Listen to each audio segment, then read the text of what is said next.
तबीयत वगैरह सब ठीक है? सब राजी खुशी? तो लिखो, बिल्कुल सर्दी ज़्यादा है तो क्या करें, छुट्टियां कर दें?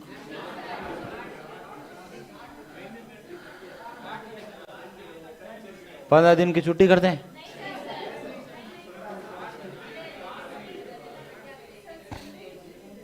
संडे को छुट्टी होती है ना? संडे को मेरी तो होती है। मैं तो हर संडे को छुट्टी ले लेता हूँ। संडे को छुट्टी नहीं होती है? होनी चाहिए छुट्टी। अब नहीं होती है तो आ जाया करो, बाकी होनी चाहिए। मैं कहूँ, मैं कह दूंगा, तब वो कहेगा आप खुद ही छुट्टी करना चाहते हो तभी तुम कह रहे हो बच्चों को। अभी मैं और कैमरे के सामने कह रहा हूं तो और भी गड़बड़ होगी। चलिए, कल हम लोग चक्रवृद्धि ब्याज के क्वेश्चंस, किस्तों वाले क्वेश्चंस किए थे, एक आध क्वेश्चन कुछ एक ही किया, और करोगे? एक आध और कर लेते, चलो। ये हो गया था, ये एक कर दो। चार क्वेश्चन है तो 8 क्वेश्चन 4 कर लेते हैं। लिखो क्वेश्चन। पिछले क्वेश्चन के अंदर देखो इधर, वापस बता रहा हूं, कोई जो आज ही आए मान लो, ठीक है? तो 12,300 रुपए का जो पेमेंट है उसका ऋण 5% वार से 2 किस्तें। सबसे पहले मैंने क्या कहा, जो दर दे रखी है 5%, उसका भिन्न लिखोगे। 5% का भिन्न 5/100। 5/100 का मतलब 1/20। तो आपने सर 2 किस्तें हैं तो 20 से 21, फिर 20 इंटू और 21 इंटू 21, ठीक है? 20 रुपए उधार लिया, 21 रुपए किस्त दिया, 20 20 और 21 21, किस्त सेम होनी चाहिए, इसलिए इसको 21 से गुणा और इसको भी 21 से गुणा। 21 इंटू 21 441, ये 441 किस्त है, ठीक है? और इधर गुणा करेंगे, 21 इंटू 2 42, 420 और ये 400, जोड़ेंगे तो कितने हो जाएंगे? 820। ये 820 क्या है? उधार। यानी 820 रुपए उधार लेता है अपने हिसाब से, तो और 441 की 2 किस्त देता है।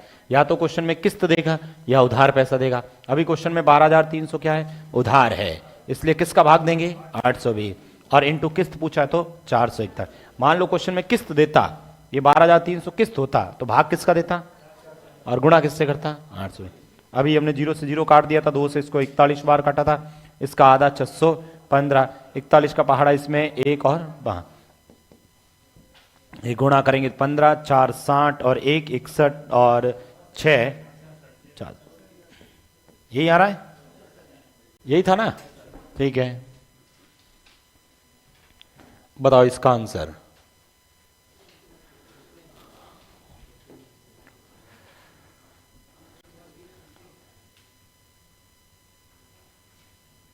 हो गया सवाल ये? अच्छा, सवाल लिखोगे।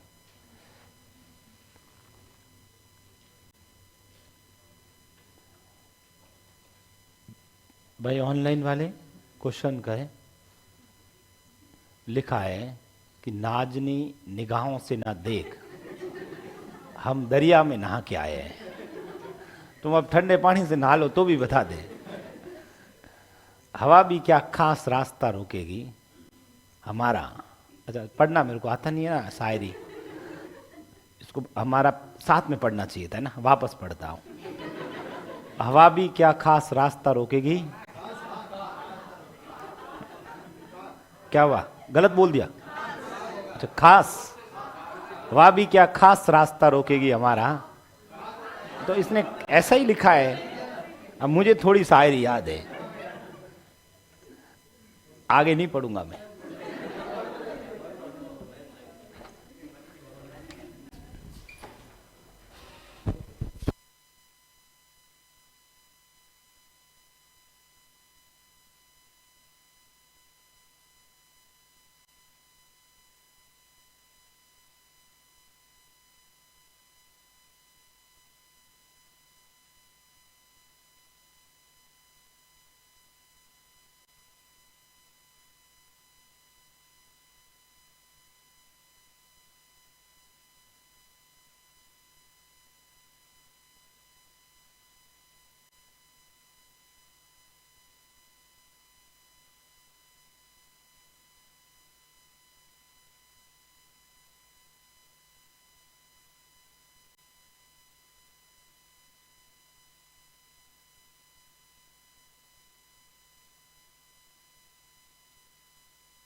हो गया सॉल्व। कितना आया आंसर? इस बार किस्त की राशि दे रखी है ना, बताओ दर कितनी है? 4%। 4% का मतलब 4/100 यानी 1/25। 25 रुपए से 26, फिर 25 और यहां पर 26 इंटू 26। सर इसको 26 से क्यों गुणा करते हैं? क्योंकि किस्त माना इसको तो बराबर बनाने के लिए, क्योंकि क्वेश्चन में समान किस्त है इसलिए गुणा करते हैं। तो इसके रेस्पेक्ट में इसको भी करना पड़ता है। 26 का 676 होता है स्क्वायर, यही होता है। ये किस्त है, ये किस्त है, इधर गुणा करेंगे। बताओ ये गुणा 650 और ये 625, जोड़ो दोनों को 1275। 1275 क्या है? उधार। यदि वो 1275 रुपए उधार लेता है ना, 676 की 2 किस्तें देता है। क्वेश्चन में मुझे बताओ 1352 है, किसका भाग देंगे? ठीक है, ये किस्त है, देखो 1352 रुपए की 2 किस्तें हैं। किस्त हैं तो अपने किस्त का भाग पूछा, उधार तो अपना उधार 1275। देखो ये जस्ट इसका डबल दिख रहा है, नहीं दिख रहा है? 6 का डबल 12, 7 का डबल 14 और 1 15, और 6 का डबल 12 और 1 13, पूरा डबल हो रहा है। इसका भी डबल कर लो, 2550। अरे पिछले क्वेश्चन में किस्त ज्ञात कही थी, इस बार किस्त दे रखी है।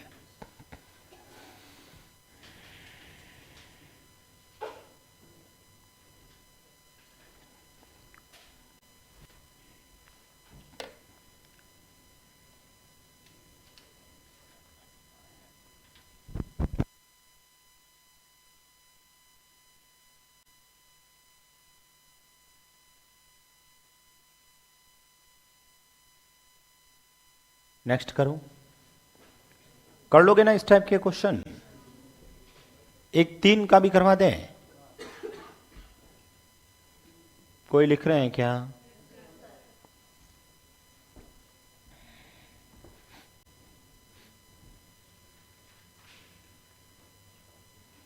आज स्टूडेंट कम लग रहे हैं, इधर खाली कैसे है? तो इतने ही आते हैं, टेस्ट है आज इसलिए घर पे वो तैयारी कर रहे होंगे ना। टेस्ट के समय आएंगे, सही है।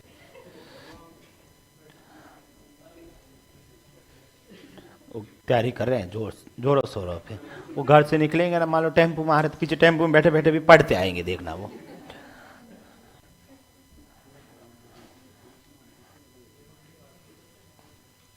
एग्जाम होता है ना जब, तो सेंटर के बाहर भी कुछ जने पढ़ते रहते हैं। हाँ भाई, वो तो आप पे डिपेंड, उसमें पहले कितने पढ़ रखा है। भाई पहले पढ़ रखा वो तो नहीं पढ़ता है, और वो बाकी वो पढ़ता रहता है। नहीं पढ़ना चाहिए, वैसे पहले पढ़ रखा है तो जरूरत ही कहाँ है। अब वो 5-10 मिनट में क्या पढ़ लोगे? बाहर बैठा है पढ़ रहा है, ठीक है। घर से निकला तब से बस में रेल में बैठा पढ़ता ही आ रहा है। हाँ तब तो चलो लंबा सफर है तो कुछ समय देख लिया अपने नोट्स को, ठीक है। और पहले पढ़ रखा है तो एक बार रिवाइज हो जाता है। कुछ चीजें होती है जो अपने को लास्ट तक याद करनी होती है, या हम भूल जाते हैं उन चीज़ों को, तो उसका रिवीजन करना चाहिए। तो ये सब अभी आप प्लानिंग करोगे ना तब समझ में आएगा। आप जब अभी पढ़ते हो ना, तो जो भी सब्जेक्ट पढ़ते हैं उसमें, जैसे अपने मान लो सपोज एक छोटा सा एग्जाम्पल, साधारण ब्याज चक्रवृद्धि ब्याज टॉपिक है, तो चक्रवृद्धि ब्याज में अभी आपने, मैंने जो भी क्लास में पढ़ा उसको पूरा पढ़ लिया, सीट सॉल्व की वो भी किया आपने। फिर क्या किया कि भाई चक्रवृद्धि ब्याज में, और हर टीचर बताता रहता है बीच में कि भाई ये चीज़ें ज़्यादा पूछी जाती है, ये थोड़ा इंपॉर्टेंट है, इसको थोड़ा सा ध्यान रखना। हर टीचर अपने सब्जेक्ट में ऐसा शायद बोलता रहता है, बोलता है ना, ठीक है। तो उस समय उस चीज़ों को स्टार मार्क कर दिया करो। तो उन क्वेश्चंस को वापस देखना होता है। जिस समय आपका एग्जाम होगा उससे 1 दिन 2 दिन 10 दिन पहले आपके पास एक बहुत बड़ा सिलेबस होगा, होगा कि नहीं होगा? भाई हिस्ट्री भी पढ़नी, ये भी पढ़नी, जो भी आपका सब्जेक्ट है, ठीक है, साइंस में जो भी है, ठीक है। तो उसमें संस्कृत है या हिंदी है या इंग्लिश है, जो भी है। मुझे बताओ इतने सारे सब्जेक्ट याद रहते हैं क्या? लेकिन फिर भी अपन जब एग्जाम देते ना तो अपने को सब चीजें याद आती है। क्यों? क्योंकि हमने प्रैक्टिस कर ली। और एग्जाम से पहले डर भी रहता है। हर हर बंदे के साथ ऐसा होता है, ऐसा नहीं है कि नहीं, आपकी पूरी तैयारी है फिर भी थोड़ा सा डर रहता है, ठीक है, कि क्या पता मैं भूल रहा हूं, ऐसे भूल रहा हूं। लेकिन एग्जाम देने बैठते हो ना, ऑटोमेटिक सब चीजें याद आती है।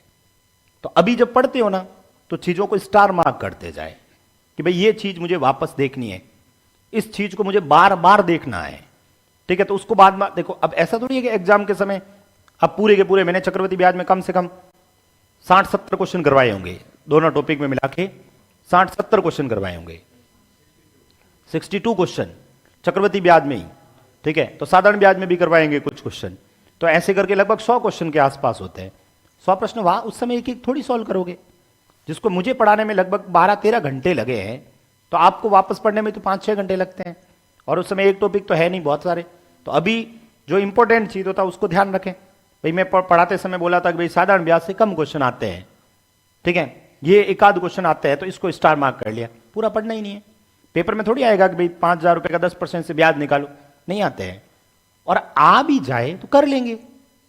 लेकिन चक्रवर्ती ब्याज का किस्तों वाला क्वेश्चन आए तो कंसेप्ट याद रहना चाहिए कि भाई सर ने कहा कि पहले दर को ऐसे सॉल्व करना है, ये सब चीजें, मूल दर निकालने के लिए ये रहेगा, समय निकालने के लिए प्रश्न का ब्याज बटा हमारा ब्याज रहेगा, ये सब चीजें। हर चैप्टर खत्म होता है उसी समय अभी कि भाई ये अब मुझे क्या पढ़ना है, एग्जाम से पहले मुझे क्या रिवीजन करना है, तो उसके शॉर्ट नोट्स अभी बना ले। कोर्स के साथ साथ बनाना चाहिए, चलो अभी नहीं बनाया तो कोई बात नहीं, जब कोर्स पूरा हो जाएगा तो आपके पास अभी भी पर्याप्त समय है। वैसे अभी तक कोई एग्जाम डेट दिख नहीं रही है कि एग्जाम की कोई डेट आएगा, नोटिफिकेशन आएगा, कुछ भी अभी नहीं दिख रहा है। और शायद आपका जब तक तो कोर्स मुझे लगता है नहीं तो फरवरी तक तो हो ही जाएगा ना, मार्च तक, ठीक है, फरवरी तक तो हो ही जाएगा, 15 फरवरी तक तो मैथ्स और केमिस्ट्री तो हो जाएगी। मैथ्स और केमिस्ट्री बचा है तो बस कोर्स थर्ड ग्रेड वालों का तो हो गया, ठीक है। रीट वालों में क्या बचा है, यही बचा होगा मैथ्स और केमिस्ट्री, तो उनकी भी हो जाएगी, ठीक है। तो ज्यादा फरवरी पूरा मान लो, तो उसके बाद में भी आप रिवीजन करते रहे, 100% आप लोगों का सिलेक्शन हो जाएगा। यदि आप लोग जो अभी आपने जितना भी पढ़ा उसका सिर्फ रिवीजन करते रहो।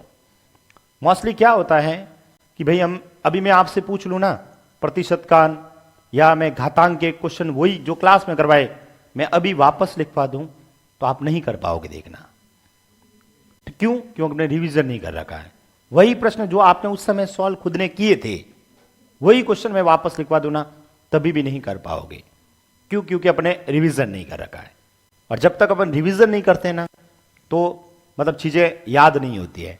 मैं एक ही बात कहता हूं सिलेक्शन के लिए, ठीक है, बहुत बड़ी बड़ी बातें नहीं आती है, एक ही बात कह रहा हूं, आप तब तक पढ़ते जाओ जब तक आप उससे बोर ना हो जाए, ऐसा लगे अब क्या पढ़ना है इसमें, ठीक है। भाई किसी को ये कह सकते देखो ये रजिस्टर है, इस रजिस्टर से कुछ भी पूछ सकता है। मैंने जो पढ़ाया जितना भी, यदि उससे बाहर क्वेश्चन आता है ना तब गलती मेरी है, आपकी गलती नहीं है। फिर टीचर की गलती है, संस्थान की गलती है कि हमने अधूरा पढ़ाया आपको। लेकिन मेरे पढ़ाए हुए नोट्स से आपका प्रश्न नहीं बन रहा है तो फिर आपकी गलती है, फिर हमारी गलती नहीं है, हमने तो पूरा लिखवाया था। और ऐसा हुआ कि सर आपके पढ़ाए हुए नोट से नहीं आया, ठीक है, किसी और के टीचर के नोट्स आया तो भी मेरी गलती है।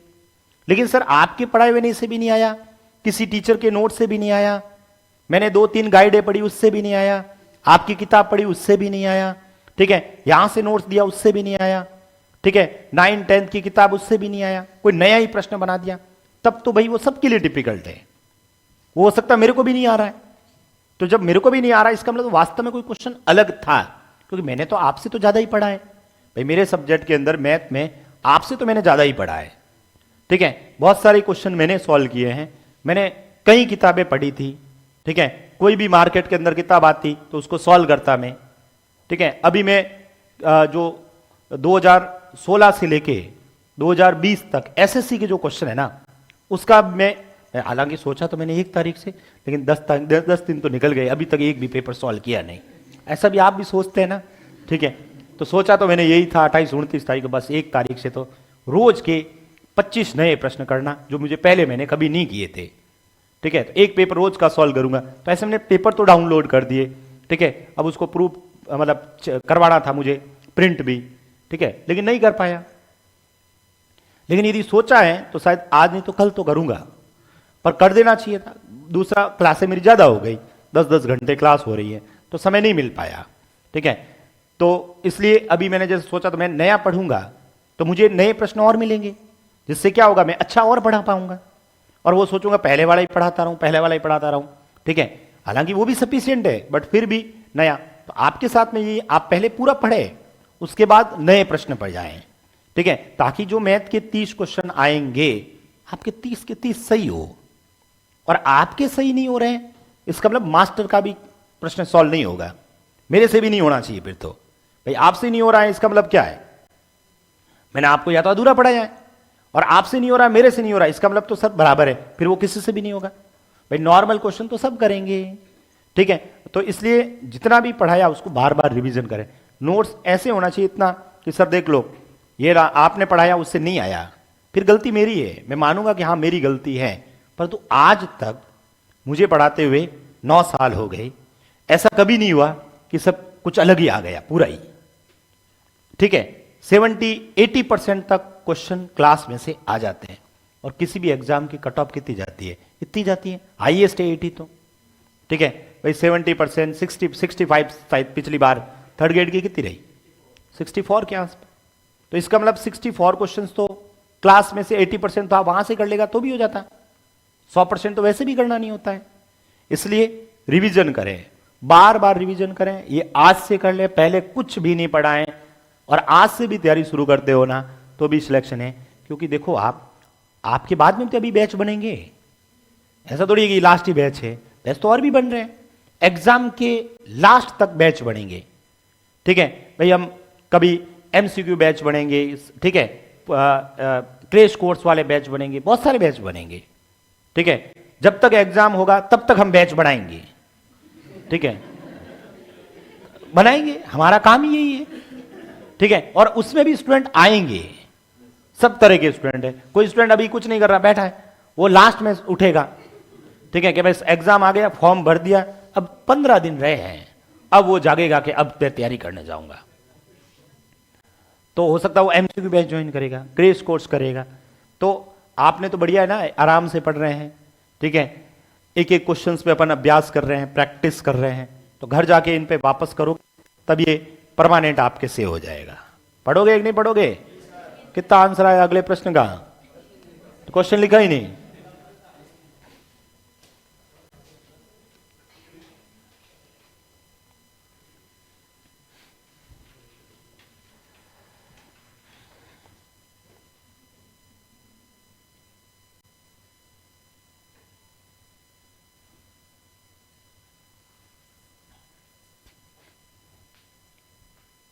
ये 66,200 रुपए है ना?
कितना आया? 26,620। सबसे पहले यहाँ पर सरदर कितनी है? 10%। 10% का मतलब 1/10।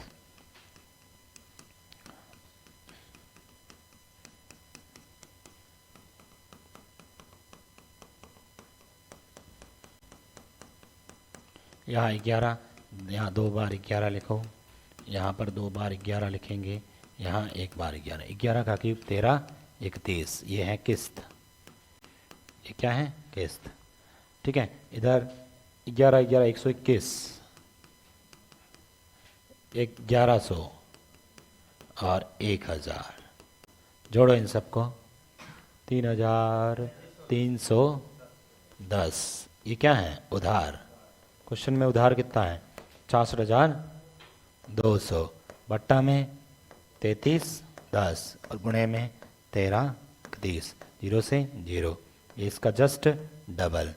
ठीक है, इसको गुणा कर देना। 0 2 6 6 2, 26,620।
हटा दो इसे।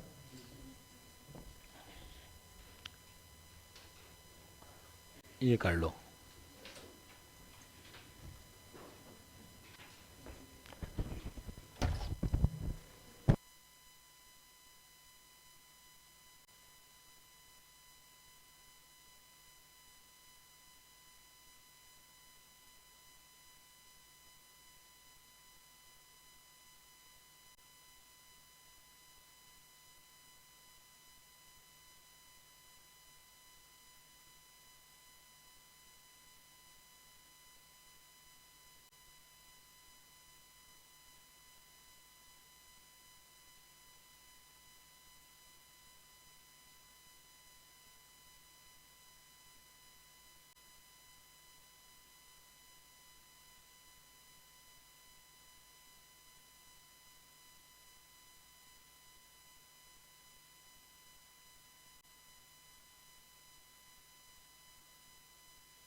हो गया सॉल्व? कितना आया?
हो गया सॉल्व?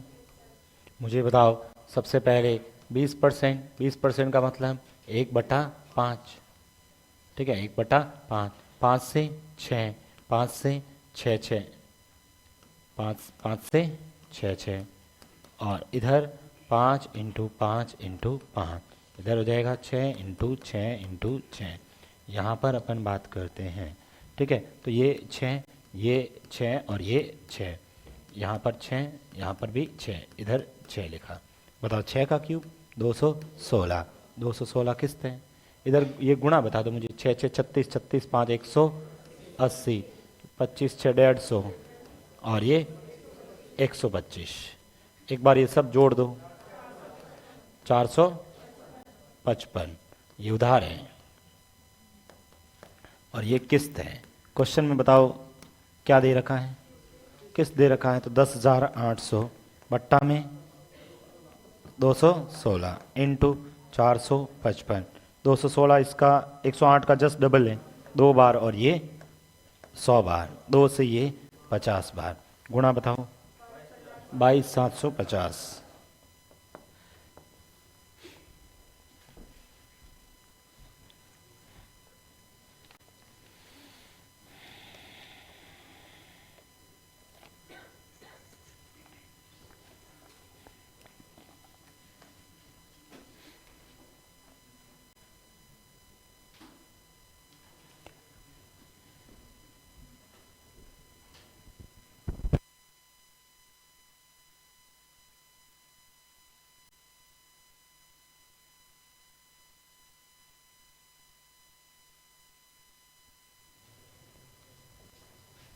लिख दिया? ये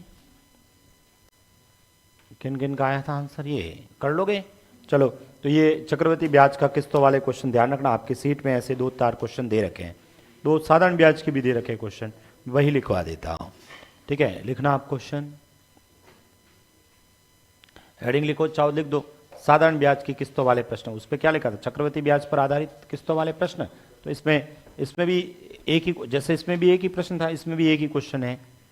साधारण ब्याज जो ऊपर लिखा था उसमें सेम ही था, वहाँ लिखा आपने चक्रवृद्धि ब्याज पर आधारित, चक्रवृद्धि ब्याज की किस्तों पर आधारित प्रश्न। ये हम साधारण ब्याज की किस्तों पर आधारित प्रश्न पढ़ रहे हैं। इसमें भी एक ही प्रश्न बन रहा है, आपकी सीट में दे रखा है, मैं उसी प्रश्न को लिखवा देता हूं। लिखें, लिखो, 4 वर्ष बाद, क्वेश्चन लिखना, 4 वर्ष बाद 5% वार्षिक, 4 वर्ष बाद 5% वार्षिक, 4 वर्ष बाद 5% वार्षिक साधारण ब्याज पर,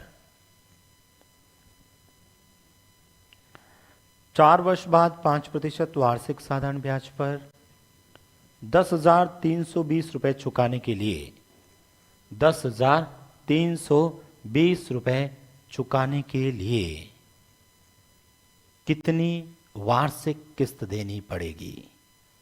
4 वर्ष बाद 5% वार्षिक साधारण ब्याज पर 10,320 रुपए चुकाने के लिए कितनी वार्षिक किस्त देनी पड़ेगी? बस इतना ही लिखा हुआ है।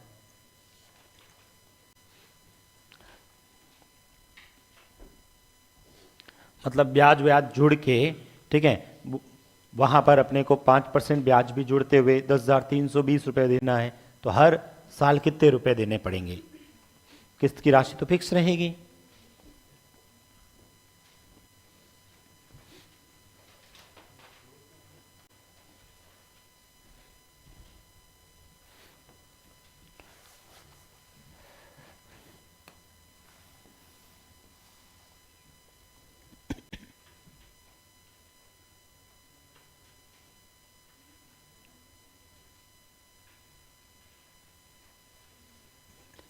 देखो इधर इसको कैसे सॉल्व करना है।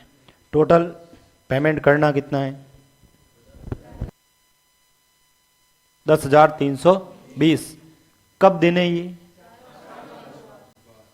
भाई मैंने कोई पैसा है उधार लिया होगा, ठीक है, अब मुझे वापस है ना 10,320 रुपए उसको वापस देने हैं, ठीक है।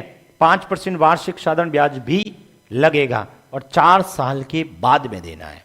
तो किस्त की राशि कितनी रहेगी ये पूछा है, जिसमें ब्याज ब्याज सब मिलके 10,320 रुपए वापस देना है, तो हमें 4 साल बाद देना है।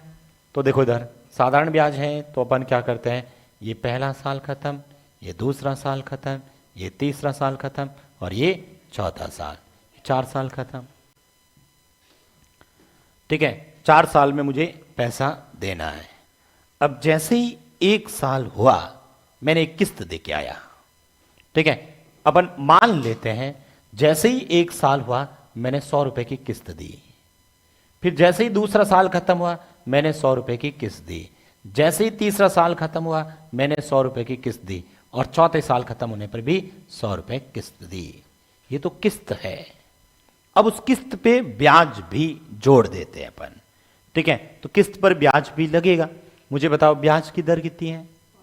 5% ना। तो मुझे ये बताओ इस पे अपन बात करें, ठीक है, ये जो 100 रुपए हैं, इस 100 रुपए पर कितना समय हो गया पीछे? 1, 2, 3, हर साल 5 रुपए, 5% है ना 3 साल में, तो पहले होगा 100 रुपए प्लस 15 रुपए का ब्याज। इस पे मुझे बताओ पीछे टाइम कितना बचा? 1, 2, 2 इंटू 5 10, यहां पर 1 इंटू 5 5, और यहां पर ब्याज लगेगा? नहीं लगेगा क्योंकि आगे समय है ही नहीं।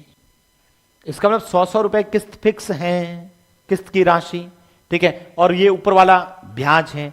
मुझे ये बताओ 4 साल जब खत्म हुए मैंने टोटल पैसा दिया कितना? भाई ये 100 रुपए तो ये दिए थे मैंने, प्लस ब्याज भी तो दिया मैंने, ठीक है, 10 और 15, 25, 5, 30 रुपए वो और 400 ये। मैंने 4 साल बाद वापस उसको पेमेंट किया कितना? 430 रुपए। मेरे हिसाब से यदि 100 रुपए की किस्त प्लस ब्याज सही जोड़ता हूं ना, 430 रुपए वापस देता हूं, जबकि क्वेश्चन में कितना दे रहा हूं? 10,320 किसका भाग जाएगा? 430 का, और गुणे में किस्त पूछा है, किस्त कितनी है? 100, ठीक है, 0 से 0, 43 का पहाड़ा इसमें 2 बार, 103 में 2 बार ही जाएगा ना भाई, 43 का डबल 86, 86, इसमें से 86 घटाएंगे कितने बच गए?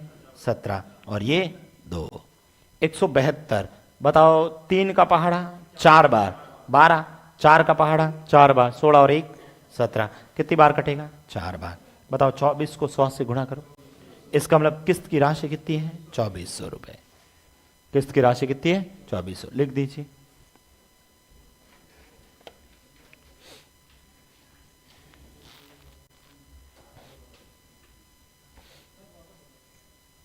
लिखो इसको, क्या बताऊं वापस बताओ। इसमें 15 ब्याज, इस 100 रुपए पर मैंने ब्याज लिखा है, इस 100 रुपए पर आगे कितना समय बचा हुआ है? 1, 2, 3, 5 साल का, तो 3 साल का, इसलिए 15। यहां पर आगे समय 1, 2, 2 इंटू 5 10, यहां पर 1 साल 5, यहां 0 लगेगा, आगे समय है ही नहीं। हालांकि ये जो क्वेश्चन है, ठीक है, अब इसी टाइप का पूछा गया है, मतलब क्वेश्चन दे रखे हैं पेपर वगैरह में, ठीक है, जबकि किस्त पे ब्याज नहीं होता है, ब्याज तो मूलधन पे होता है ना, पर अपन किस्त पे ही निकाल रहे हैं, ठीक है, मूलधन तो है ही नहीं अपने पास में।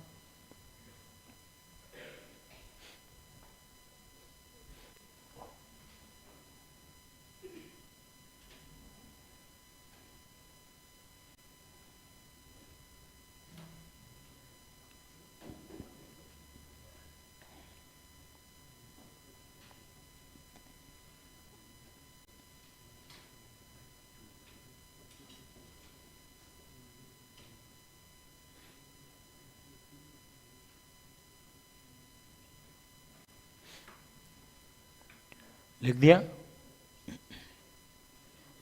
वापस बता रहा हूं, इधर देखो, सबसे पहले किस्त माना 100 100 100, ठीक है। यहां पर पीछे जो समय बचा था उस पर ब्याज निकाला 430, ये अपना आंसर आ गया। इसी टाइप का एक क्वेश्चन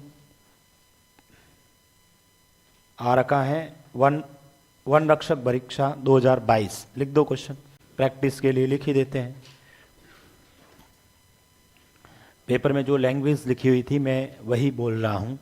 इसमें लिखा है 8%, लिखो, वन रक्षक परीक्षा 2022 का प्रश्न है, 8% प्रतिवर्ष की दर से, 8% प्रतिवर्ष की दर से 5 वर्षों में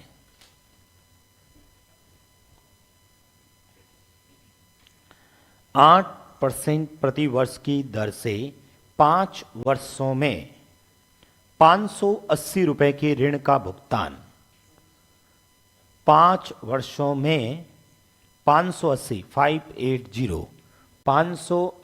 रुपए के ऋण का भुगतान, 580 रुपए के ऋण लोन का भुगतान किस वार्षिक भुगतान से होगा, किस वार्षिक भुगतान से होगा। इसका मतलब फिर से क्या पूछ रहा है, किस्त पूछ रहा है कि भाई हर महीने कितना।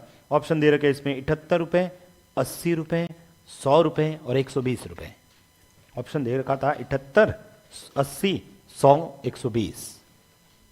आप अपने हिसाब से हर साल 100 रुपए मान के उस पर चेक कर लो।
कितना आया?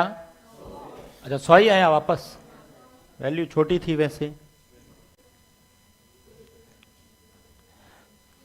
अच्छा इस बार 5 साल है, 1 साल, दूसरा साल, तीसरा साल, चौथा साल और 5वां साल। यहां भी 100 रुपए, यहां भी 100 रुपए, यहां भी 100 रुपए, यहां भी 100 रुपए और यहां भी 100 रुपए, ठीक है।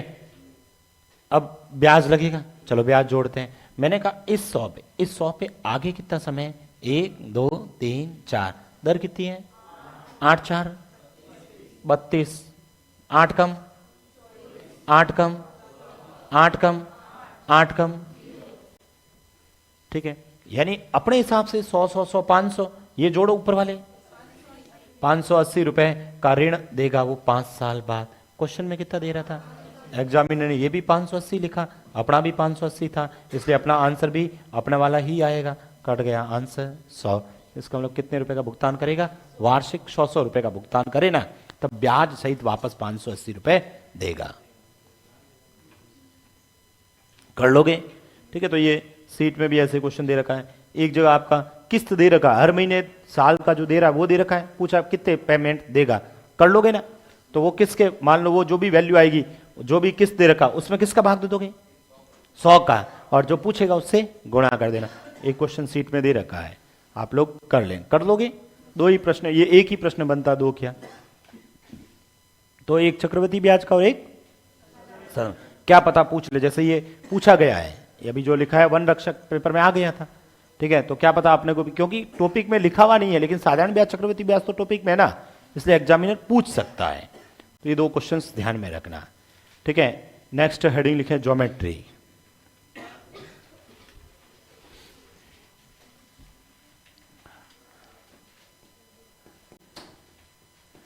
नेक्स्ट लिखेंगे ज्यामिति, ज्योमेट्री।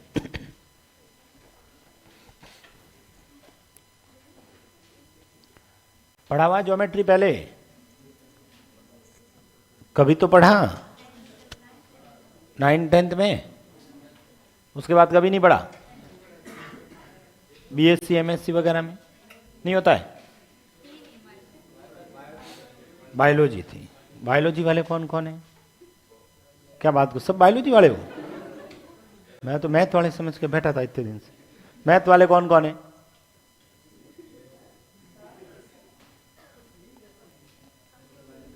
तुम्हें तो पढ़ रखा है।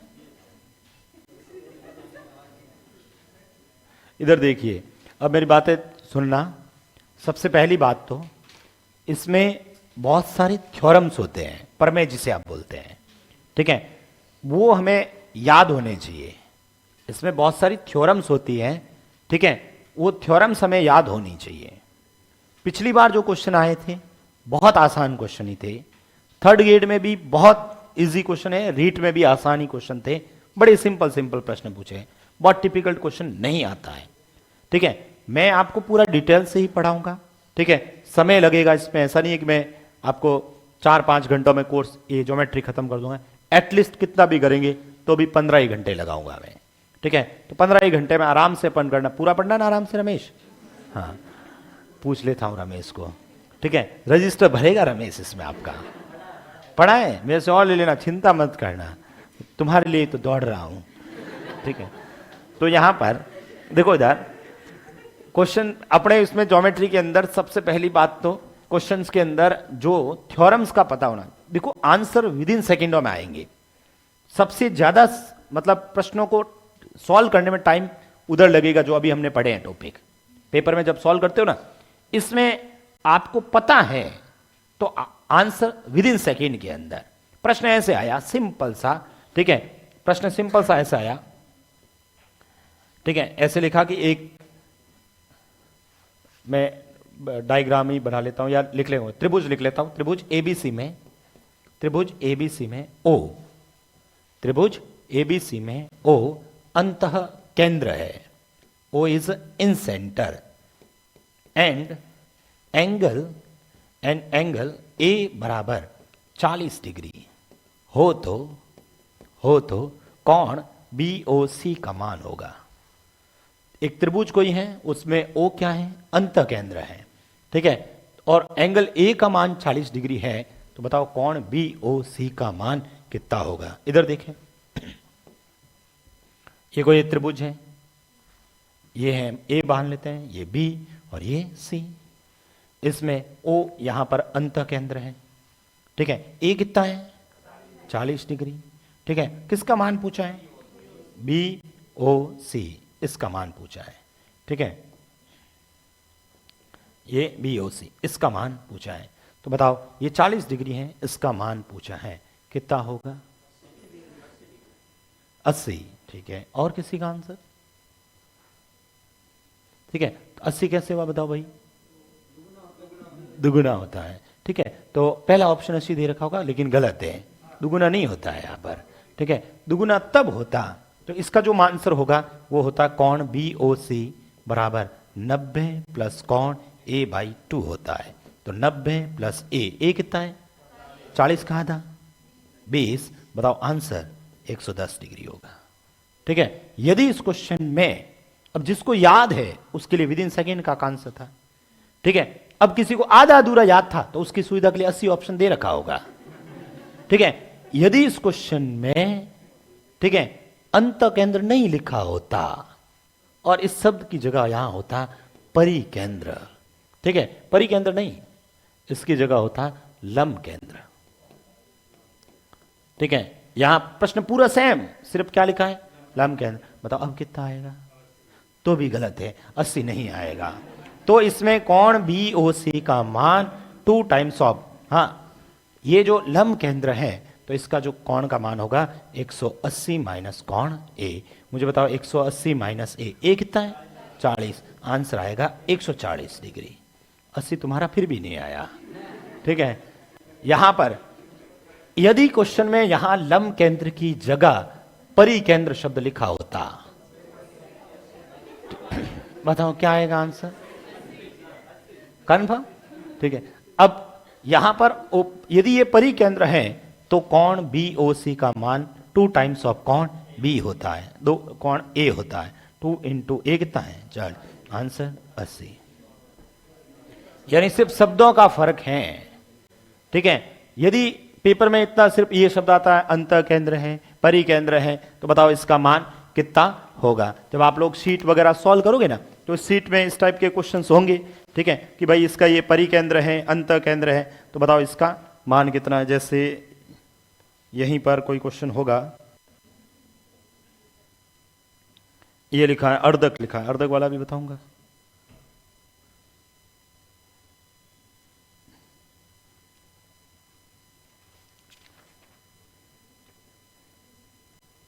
इतने सारे क्वेश्चन अब ढूंढेंगे तो मिलेगा कहां। ये लिखा है, ठीक है, यहां पर लिखा है ओ त्रिभुज एबीसी का अंतः केंद्र है, ओ त्रिभुज एबीसी का अंतः केंद्र है, ओ त्रिभुज एबीसी का अंतः केंद्र है, कोण ए बराबर 30 डिग्री। अब बताना आंसर सुनना, त्रिभुज ओ त्रिभुज एबीसी का अंतः केंद्र है तथा कोण ए बराबर कितना है 30 डिग्री, तो कोण बी ओ सी का मान कितना होगा, कौन सा लगेगा अंतः केंद्र में, ये वाला। बताओ 90 प्लस ए बटा 2, ए कितना बोला मैंने, 30 का आधा, 15 और 90, ठीक है। तो ये ऑप्शंस दे रखे हैं 100, ये दे रखा 100, ये 105, 110 और 90, तो आंसर 105। बढ़िया है, आपकी सुविधा के लिए 60 नहीं दिया है इन्होंने, ठीक है, तो अदरवाइज काम खत्म हो जाता अपना। तो यहां पर कुल मिला के कंसेप्ट पता है तो विद इन सेकेंड का आंसर सब याद हो जाएगा। ये तो मैंने ऐसे ही एग्जाम्पल के तौर ताकि बता रहा हूं, ऐसे में सोचना आप शुरुआत में ऐसे कर रहे हो, अभी तो शुरू ही नहीं किया है, ठीक है। अभी तो सिंपल सा रेखा क्या होता है, बिंदु क्या होता है वो बताते हैं आप। तो यहां पर मतलब ज्योमेट्री में कंसेप्ट बढ़िया है आपका, तो आप सॉल्व कर लोगे, ये सब याद हो जाएगा, उसकी चिंता मत करो, मैं याद करवा दूंगा प्रश्नों पे अपन कर करके इस पे। ये इसी तरह से बहुत सारे क्वेश्चंस हैं, मतलब आपको आंसर देखो अभी अपने को पता था तो अपन कर लेते, लेकिन प्रतिशत लाभ आने में फॉर्मूला लगाओ, ये लगाओ, इसके बराबर करो, ऐसा कुछ भी नहीं है, ठीक है।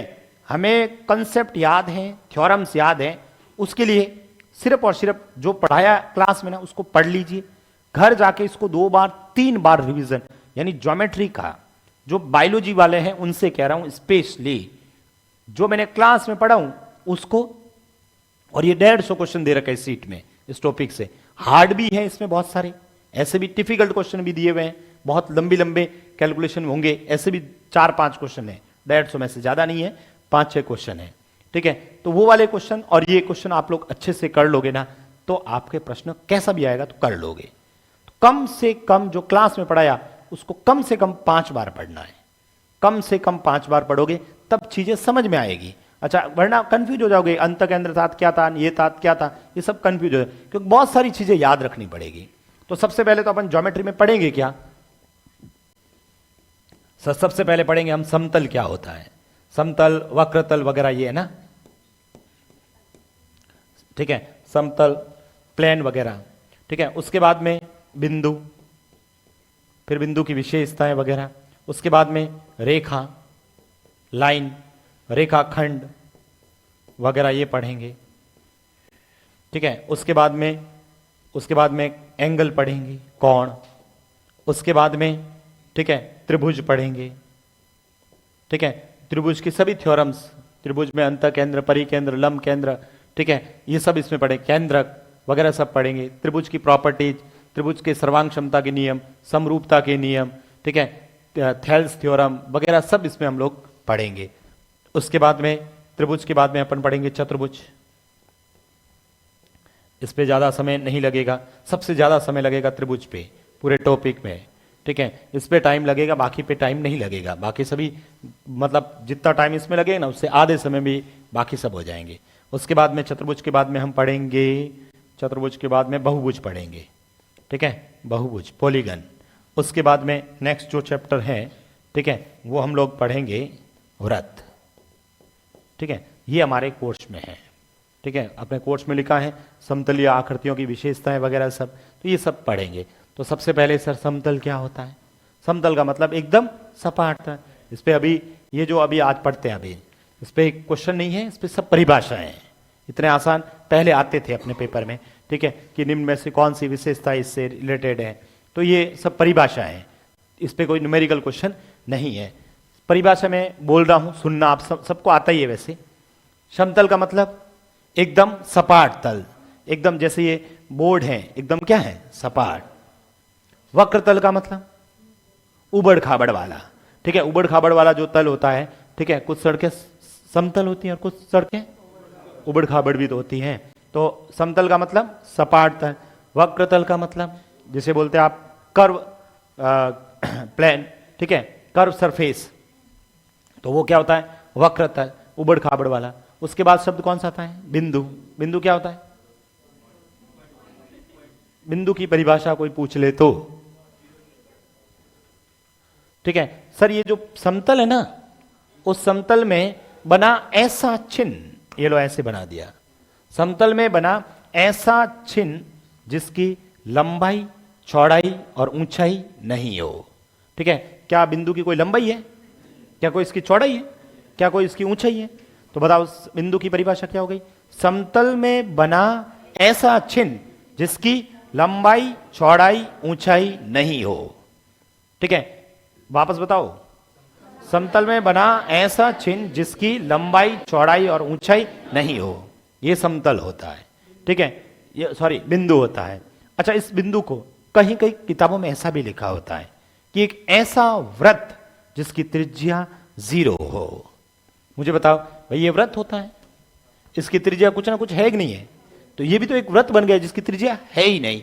तो अपन ऐसा भी कुछ किताबों में लिखा होता है कि ऐसा व्रत जिसकी त्रिज्या क्या हो, 0, ठीक है, त्रिज्या हो ही नहीं। तो बताओ बिंदु की परिभाषा क्या हो गई? एक तो लंबाई, चौड़ाई, ऊंचाई नहीं होती है, और या फिर, ठीक है। उसके बाद में ये तो हो गया सर बिंदु, ठीक है। उसके बाद में अपन बात करेंगे किसके बारे में? रेखा, ठीक है। तो पहले तो ये दोनों लिख दूं, उसके बाद ही चले। तो लिखें आप सबसे पहले समतल, ये लिखा हुआ है सब कुछ मेरे, तो आप कहोगे मैं लिखवा दूंगा, आप कहोगे तो मैं इसको प्रिंट के रूप में भी दे सकता हूं। प्रिंट में दे रहा, प्रिंट में दे दे, या आप लिखते जाओगे, क्योंकि मेरे प्रिंट में भी बनाए हुए हैं, मैंने कुछ बैच में कभी दिए भी हैं। आप कहोगे जैसा करेंगे, मेरे हिसाब से यदि लिखोगे तो ज्यादा याद रहेगा।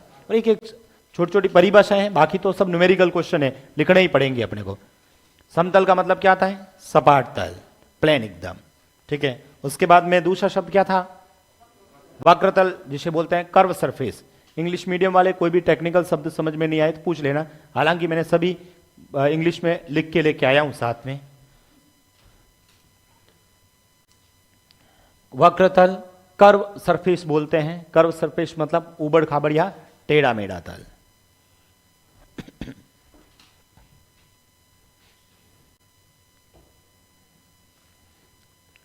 तीसरा शब्द मैंने क्या लिखवाया था?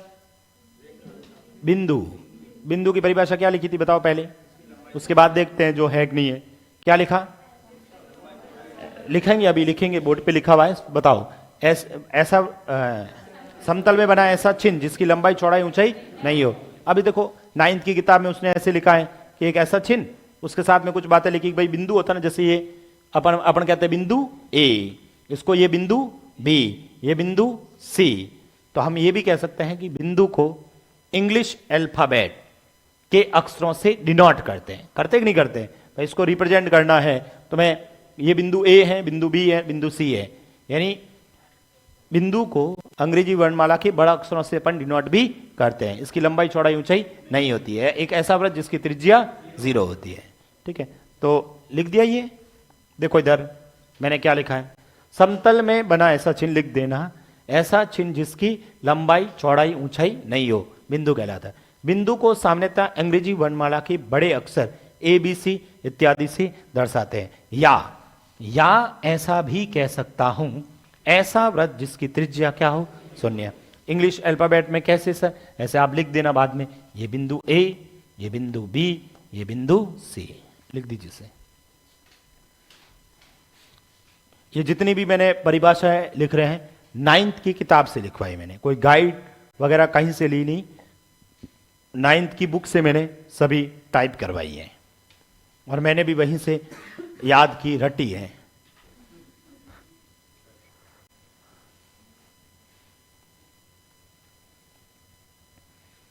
परिभाषा अपन मोस्टली मैं क्लास में सब कुछ आपको याद करवा दूंगा, ठीक है, और घर जाके एक बार वापस पढ़ लेना, 4-5 दिन बाद वापस फिर पढ़ लेना, ठीक है। तो ज्योमेट्री और बार बार पढ़ते रहना ज्योमेट्री, ठीक है, क्योंकि जो अभी आप मेहनत कर रहे हैं, लिख रहे हैं सब, ये यदि वापस रिपीट नहीं करोगे ना, सब भूल जाओगे।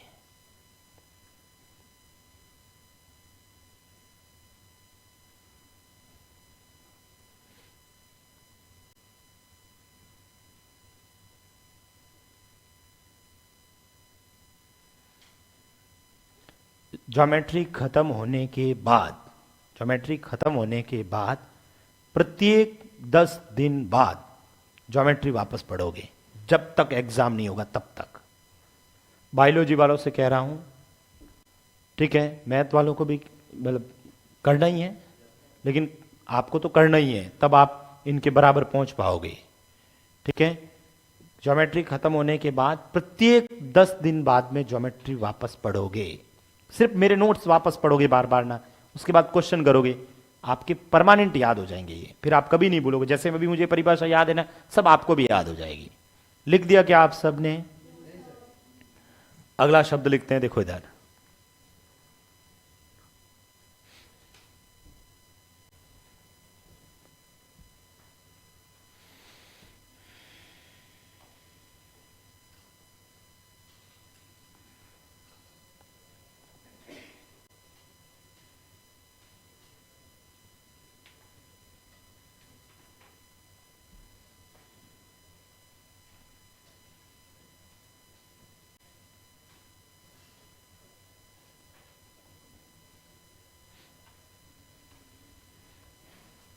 लिख दिया।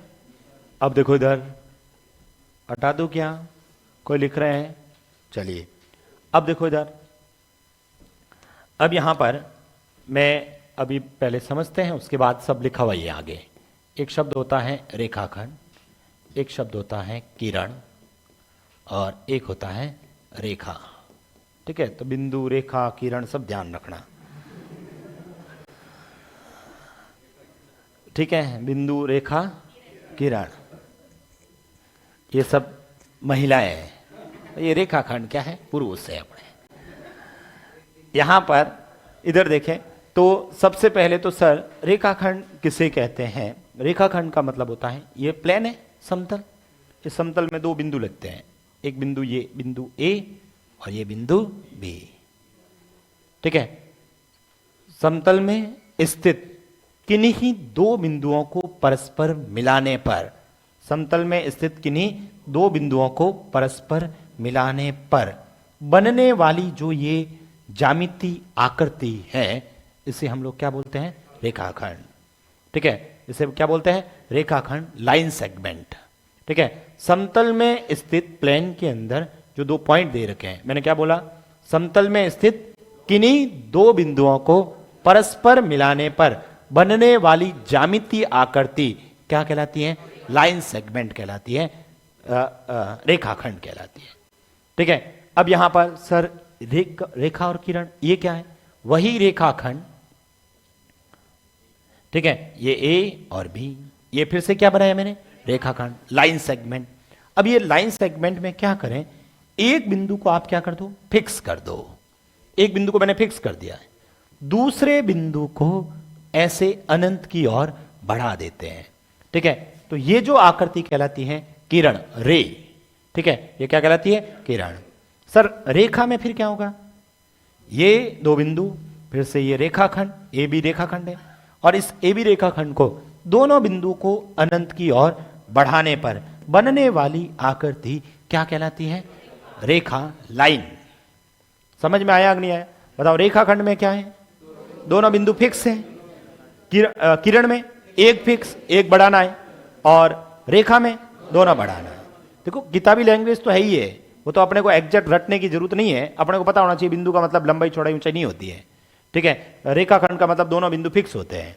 ठीक है, किरण का मतलब एक फिक्स होता है, एक फिक्स, एक अनंत की तरफ बढ़ता है।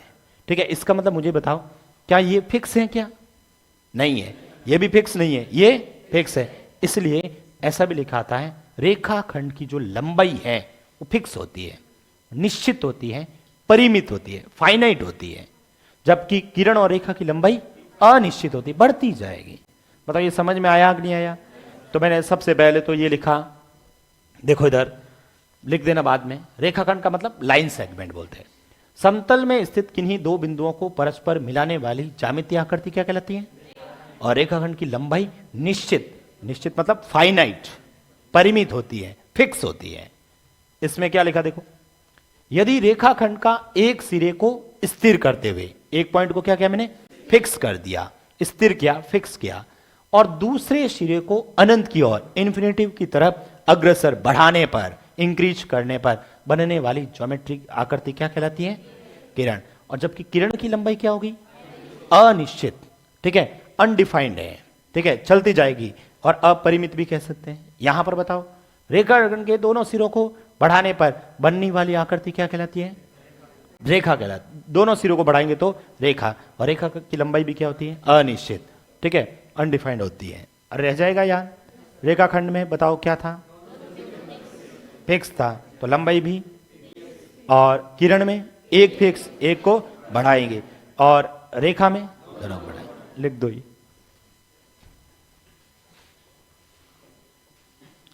ये इसका डायग्राम। ये दो बिंदु हैं, और इन दोनों बिंदुओं को ऐसे मिला दिया, तो ये जो आकृति बनी है, ठीक है, ए बी, तो ए बी रेखाखंड है। इसको अपन ऐसे भी लिखा होता है, ए बी। ये डिनोट करने का तरीका है। कहीं ऐसा लिखा होता है ए बी, और इस पर ऐसे लाइन होती है, तो इसका मतलब ये रेखाखंड के बारे में बात कर रहा है। डायग्राम भी बना देना।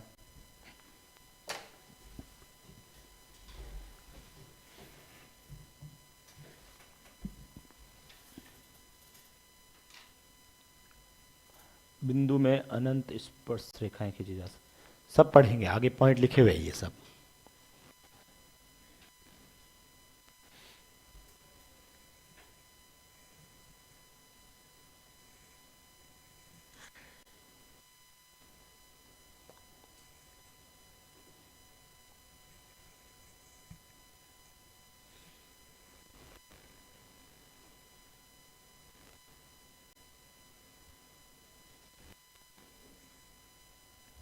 समतल में स्थित किन्हीं दो बिंदुओं को जब मिलाते हैं तो जो आकृति बनती है वो रेखाखंड कहलाती है।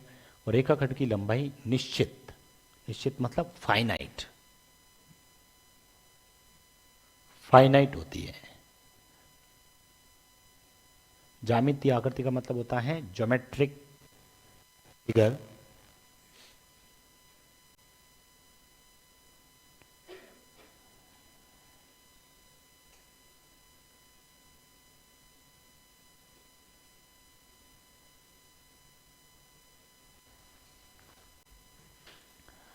सबने लिख दिया हो तो इसको नेक्स्ट करें, फटाफट लिखते जाओ इसमें, और याद भी करते जाइएगा। देखो, मैं इसको पैनल पे इसलिए लिख करवाता हूँ ताकि एक सीक्वेंस बना रहे। भाई मैं कहीं ऊपर नीचे एक आध पॉइंट भी भूल गया, ठीक है, तो गड़बड़ हो जाएगी आपके लिए। बाद में एक आध पॉइंट भी, और वो भी पॉइंट क्या पता पेपर में आ जाए, इसलिए मैंने इसको ऐसे लिखवा। हालांकि पहले मैं लिखवाता भी था, ठीक है, फिर मैंने बना ही दिए, तो मैंने कहा इस तरह से ही लिखवा देते हैं। बाकी मुझे तो याद है, मैंने तो कई बार लिखवाई है। पहले मैं ऐसे ही एक एक पॉइंट लिखवाता था, जैसे बोल बोल के। ये समझ में आ गया? किरण, रेखाखंड के एक सिरे को फिक्स कर देना। चलो, ये एक रेखाखंड है, ठीक है, इसमें एक पॉइंट को तो फिक्स कर देना सर। ये लो, एक पॉइंट को फिक्स कर दिया, और दूसरे पॉइंट को ऐसे बढ़ा दोगे, ठीक है, तो ये जो ए बी है वो किरण बन जाएगी। इसको कैसे लिखोगे, ए बी, और ये किरण का साइन ऐसे होता है।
बना दिया, नेक्स्ट करें, हटा दो इसे, कोई लिख रहे हैं। नेक्स्ट क्या लिखा है, रेखाखंड के दोनों सिरों को बढ़ाने पर बनने वाली आकृति, ये रेखाखंड बनाया ए बी, ठीक है, उसके दोनों सिरों को बढ़ा देते हैं,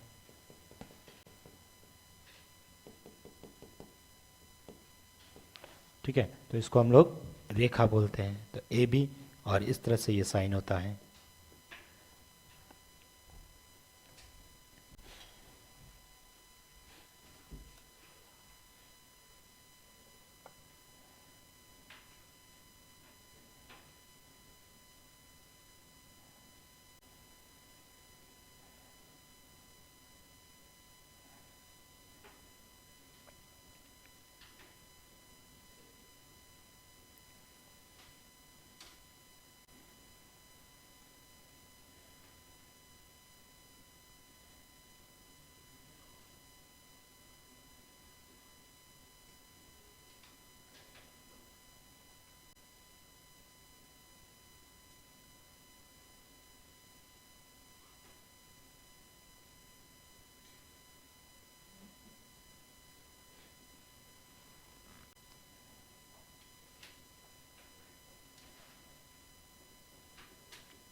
लिख दिया ये। चलो फिर नेक्स्ट देखो, नेक्स्ट में अपन बात करते हैं, तो ये तो सर लाइन हो गया, ठीक है। अब हम बात करते हैं रेखाओं के प्रकार, जैसे आपने पढ़ा ना, समांतर रेखा, प्रतिच्छेदी रेखा, वो। तो ये जो रेखाओं के प्रकार है, बहुत सारी रेखाओं के अलग अलग प्रकार हैं। जैसे सबसे पहले अपन बात करें तो इसमें सरल रेखा हो सकती है, ठीक है। कौन सा शब्द है, सरल रेखा, ठीक है। ये सिंपल कोई प्रश्न आते नहीं है इतने, बस पता होना चाहिए भाई सरल रेखा का मतलब। सरल रेखा का मतलब क्या होता है, सीधी रेखा, ठीक है, ऐसे सीधी रेखा सरल रेखा कहते हैं। उसके बाद में दूसरी वक्र रेखा होगी, वक्र रेखा का मतलब टेढ़ी मेढ़ी होगी ऐसे, ठीक है, ये टेढ़ी मेढ़ी रेखा हो गई।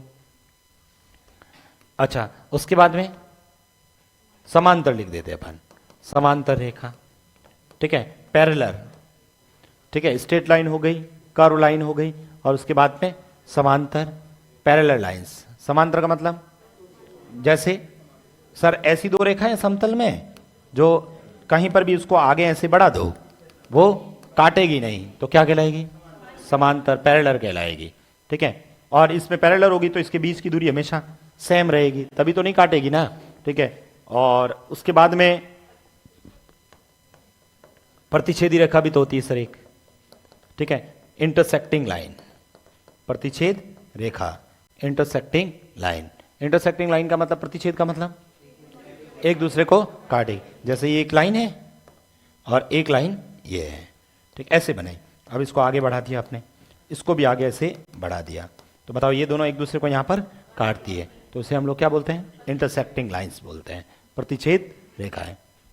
और तिर्यक, हाँ एक सब तिर्यक भी होता है, तिर्यक लिख लेते हैं, तिर्यक रेखा, ट्रांसवर्स लाइन, ठीक है, तिर्यक रेखा, ट्रांसवर्स लाइन। तिर्यक का मतलब ऐसे समझ लो, जैसे ये एक लाइन है, ये दूसरी लाइन है, ये तीसरी लाइन है, और इसको ऐसे काट दें तो ये जो लाइन बन रही है इसको हम लोग क्या बोलते हैं? तिर्यक रेखा, ट्रांसवर्स लाइन। इसका मतलब, इसकी डेफिनेशन बोले तो अपन क्या बोल सकते हैं बताओ डेफिनेशन में? कि सर ऐसी दो या दो से अधिक रेखाओं को एक लाइन जो काटती है उसके हम लोग क्या बोलते हैं? तिर्यक रेखा, ठीक है। और एक लंबवत रेखा भी तो लिख सकते हैं, लंबवत रेखा, परपेंडिकुलर लाइंस, लंबवत रेखा, परपेंडिकुलर लाइंस। इसका मतलब ऐसी दो रेखाएं जो एक दूसरे को 90 डिग्री पे काटती है, ये एक लाइन, ये एक लाइन, दोनों किस पे काट रही हैं? ठीक है, यानी ऐसी दो रेखाएं जो एक दूसरे को समकोण पर काटती हैं, ठीक है, राइट एंगल पे बाइसेक्ट करती है, काटती है, तो उसे हम बोलते हैं लंबवत रेखा। और क्या हो सकता है? एक संपाती रेखा भी होती है, ठीक है, संपाती रेखा। संपाती रेखा का मतलब, ठीक है, संपाती का मतलब इंग्लिश में बोलते हैं कोलिनियर, ठीक है, कोलिनियर, कोइंसिडेंट भी बोलते हैं। तो यहां पर ऐसा मतलब, ये एक लाइन है, ठीक है, इसके ऊपर एक लाइन है, फिर इसके ऊपर एक लाइन है, यानी ऐसी रेखाएं जो एक दूसरे के ऊपर हैं, अध्यारोपित है, जिसे आप ओवरलैप बोलते हैं, ओवरलैप होती है तो वो क्या कहलाती है? संपाती, ठीक है। तो ये ऐसे कुछ एक लाइंस ध्यान रखना है। सरल रेखा मतलब सीधी रेखा, वक्र रेखा मतलब टेढ़ी मेढ़ी रेखा, समांतर रेखा मतलब, ठीक है, समतल में ऐसी दो रेखाएं जिन्हें आगे बढ़ाने पर एक दूसरे को काटती है, क्या बोलती है? समांतर। समांतर, सॉरी, नहीं काटती हैं तो इनके बीच की दूरी सेम है, और जो काटती है वो, ठीक है। उसके बाद तिर्यक रेखा मतलब दो या दो से अधिक रेखाओं को जब किसी एक लाइन द्वारा कटती है, ठीक है, तो उसे वह जो काटने वाली लाइन क्या कहलाती है? तिर्यक रेखा। लंबवत का मतलब ऐसी रेखाएं जो एक दूसरे को 90 डिग्री पे काटती है, और संपाती एक दूसरे के ऊपर होती है, ठीक है। तो ये सब लिख दो, खुद ही लिख दोगे, टेंशन मत लो, मेरी लिखी हुई है।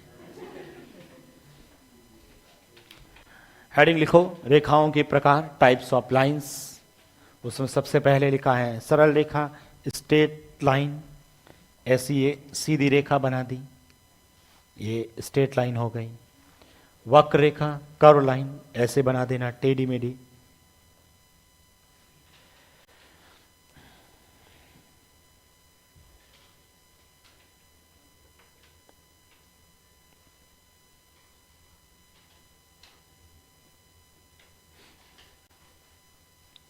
समांतर रेखा, पैरेलल लाइन, ऐसी दो समतलीय रेखाएं जो एक दूसरे को नहीं काटती हैं, ठीक है, ऐसी दो समतलीय रेखाएं, ये एक और ये दूसरी, ऐसी समतलीय रेखाएं, ये ए बी और ये सी डी, ऐसी दो समतलीय रेखाएं जो आगे बढ़ाएंगे ना तो एक दूसरे को नहीं काटती है, ऐसे ही आगे कहीं पर भी बढ़ा देंगे, कहीं पर भी नहीं काटेगी, तथा इनके बीच की लंबवत दूरी सदैव समान रहती है, यानी यहाँ से यहाँ तक की जो डिस्टेंस है, जो दूरी है, वो हमेशा सेम रहेगी सब जगह, ठीक है।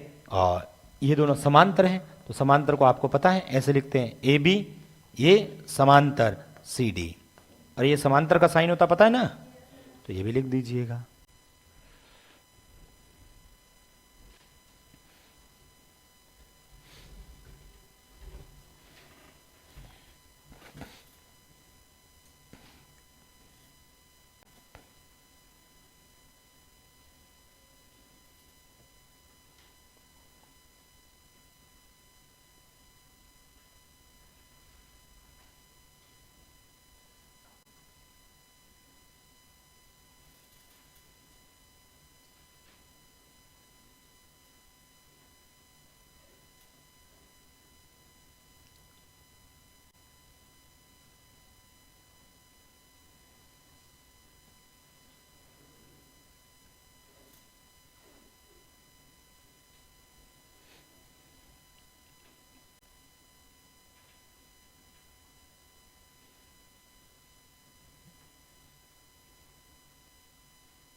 लिख दिया, ये डायग्राम वायग्राम बना दिया सबने, कोई लिख रहे हैं क्या?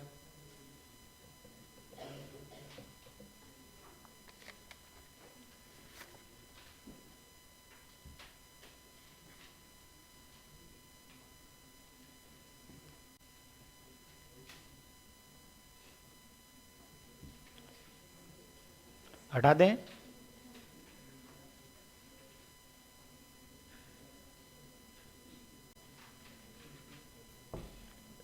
लिख दिया रमेश? नहीं लिखे? नेक्स्ट देखिए, हटा दो इसे, फटाफट लिख रहा है अभी। चलिए देखो इधर, नेक्स्ट कौन से हैं? प्रतिच्छेद रेखाएं। ऐसी रेखाएं जिन्हें आगे बढ़ाने पे एक दूसरे को काटती हैं, जैसे ये अपन एक लाइन बना दी, ये एक लाइन है ए बी, ठीक है, एक लाइन आपने ये बना दी इधर ऐसे ही सी डी। अब इसको अपन आगे बढ़ाते हैं, ठीक है, इसको ऐसे आगे बढ़ा दिया, तो ये यहाँ पर काट रही है, तो इसे हम इंटरसेक्टिंग लाइंस बोलते हैं। उसके बाद में तिर्यक रेखा, ट्रांसवर्स लाइन बोलते हैं जिसे मैंने अभी कहा। ऐसी रेखा जो दो या दो से अधिक रेखाओं को, जरूरी नहीं वो समांतर रेखा हो, कैसी भी हो, दो या दो से अधिक रेखा, ये दो रेखाएं और दो से अधिक तीन कर लेते हैं। ऐसी रेखाएं जो दो या दो से अधिक रेखाओं को भिन्न बिंदुओं पर काटती हैं, अलग अलग पॉइंट पे काटती है। ये लो ऐसे अलग अलग बिंदुओं पर काट दी, यहाँ पर काटी, यहाँ पर काटी और यहाँ पर। ये जो लाइन कहलाती है ये ट्रांसवर्स लाइन कहलाती है, तिर्यक रेखा।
लिख दिया।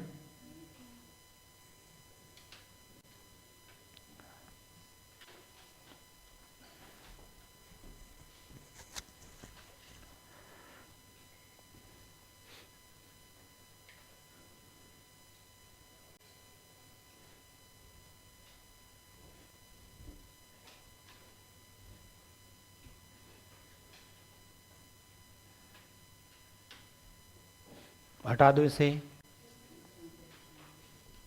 लिखना है, नहीं लिखा रमेश?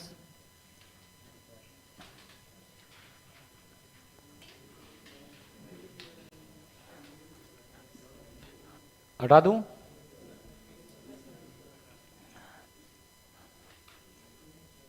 अरे थोड़ा स्पीड से लिखो, आप समय बचाने के लिए। या तो इसको इतना मत खींचो, छोटी लाइन खींचो, ये पॉइंट इतना कितना खींचोगे, टाइम लगेगा ना। अब तुम इसको खींचे ही जा रहे हो। नेक्स्ट दो शब्द और लिखवाए थे मैंने, क्या बोला था? लंबवत और संपाती। लंबवत का मतलब 90 डिग्री पे काटना, संपाती का मतलब ओवरलेप होना। ये लिखा देखो मैंने, लंबवत रेखा परपेंडिकुलर लाइंस, ऐसी दो रेखाएं जो समकोण पर काटती है लंबवत रेखाएं कहलाती है। जैसे ये एक लाइन है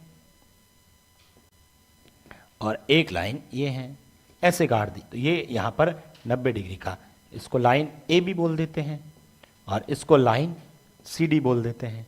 अच्छा, परपेंडिकुलर को कैसे लिखते हैं? ए बी, और ये परपेंडिकुलर का साइन होता है, पता है ना? A B perpendicular C D, कहीं पर ऐसा लिखा है, इसका मतलब ये इस पे 90 डिग्री है, एक दूसरे के ऊपर 90 डिग्री है। ए बी सी डी पे 90 डिग्री पे है या सी डी ए बी। उसके बाद लिखा है संपादी रेखा, को इंसिडेंट लाइन्स। ठीक है, ऐसी रेखाएं जो एक दूसरे के ऊपर होती हैं, ओवरलेप होती है। जैसे ये लाइन है, इसी के ऊपर ये लाइन है, इसी के ऊपर ये लाइन है, ऐसे ओवरलेप हो जाती है तो वो क्या कहलाती है? संबंध। सर साथ ही होगी, और है क्या? चलो ठीक है, तो ये तो पूरा लिख ही दो।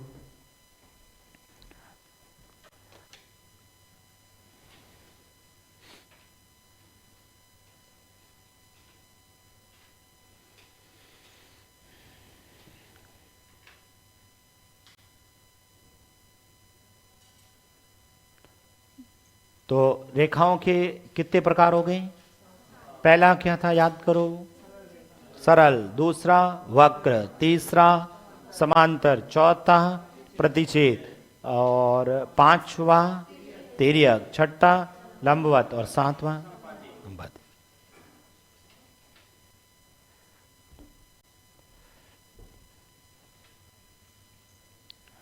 तो ये तो अभी तक हमने जितने भी लिखा है सिंपल परिभाषाओं के बारे में। कभी कभी मान लो स्टेटमेंट के तौर पे कोई क्वेश्चन आ जाए तो पता होना चाहिए। बेसिक ज्योमेट्री में 9th की किताब में जैसे ही ज्योमेट्री शुरू होती है 9th में, सबसे पहले ये लिखा है। मैंने जितनी भी परिभाषाएं बोर्ड पे लिखी है मैंने 9th की किताब से लिखी है, मैं कोई गाइड वाइड से नहीं लिखी है। 9th की किताब ली, उसमें से जो परिभाषा थी वो मैंने टाइप करवाई है। ठीक है, तो और एग्जाम्पल भी मैं मोस्टली उसी किताब से लिखवाऊंगा। ठीक है, फिर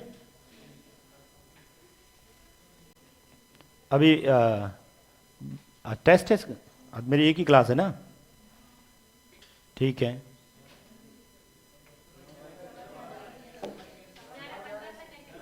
ग्यारह 15 तक है, मैं 10:45 ही बैठा था। चलो फिर लिखो नेक्स्ट। नेक्स्ट देखो, नेक्स्ट जो है ये, इसके बाद में जो रेखाओं के प्रकार हो गए। अब मैंने कुछ एक पॉइंट 9th की किताब में दे रखा है भाई, बिंदु और रेखा संबंधित कुछ पॉइंट। जैसे सरल रेखा तो उस पर बहुत सारे बिंदु हो सकते हैं। ठीक है, टेढ़ी मेढ़ी रेखा तो उस पर भी बहुत सारे बिंदु हो सकते हैं। ठीक है, या एक बिंदु से बहुत सारी रेखाएं निकल सकती हैं। ठीक है, तो ये इस तरह से बहुत सारे पॉइंट बना रखे हैं। इन पे भी मान लो थ्योरी का कोई क्वेश्चन आ जाए तो जैसे आपको सब समझ में आ जाएगा पॉइंट वाइज। देखो इधर लिख देना बाद में। जैसे क्या लिखा? पहला, सरल रेखा पर अनंत बिंदु होते कि नहीं होते? एक पॉइंट है उस पर बहुत सारे बिंदु लगा सकते। दूसरा क्या लिखा है? एक बिंदु से अनंत रेखाएं खींची जा सकती हैं। ठीक है, एक पॉइंट है उससे बहुत सारी रेखाएं खींची जा सकती हैं। ठीक है, तो ये पॉइंट लिखे हुए हैं, मैंने उन्हीं पॉइंट को लिखा है। उसके बाद में समतल में स्थित किन्हीं दो बिंदुओं से केवल और केवल एक सरल रेखा खींची जा सकती है, जबकि अनंत वक्र रेखा खींची जा सकती है। लिख दो ये पहले ये पॉइंट। क्या लिखा है? सरल रेखा या वक्र रेखा पर अनंत बिंदु होते हैं। ठीक है, जैसे ये एक सरल रेखा है, ये सरल रेखा है, इस पे सर आप बहुत सारे बिंदु बना सकते हो।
लिख दिया।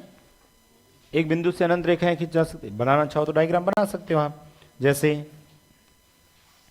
ये एक पॉइंट है, इस पॉइंट से सर मैं बहुत सारे लाइन खींच सकता हूं ना, ये खींच ली, ये ऐसे बहुत सारे एक बिंदु से अनंत रेखाएं खींची जा सकती है।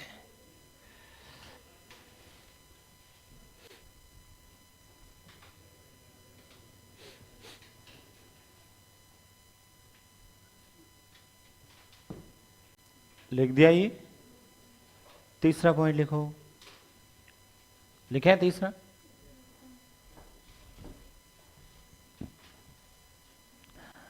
देखो इधर, इसको पहले समझ लो क्या लिखा।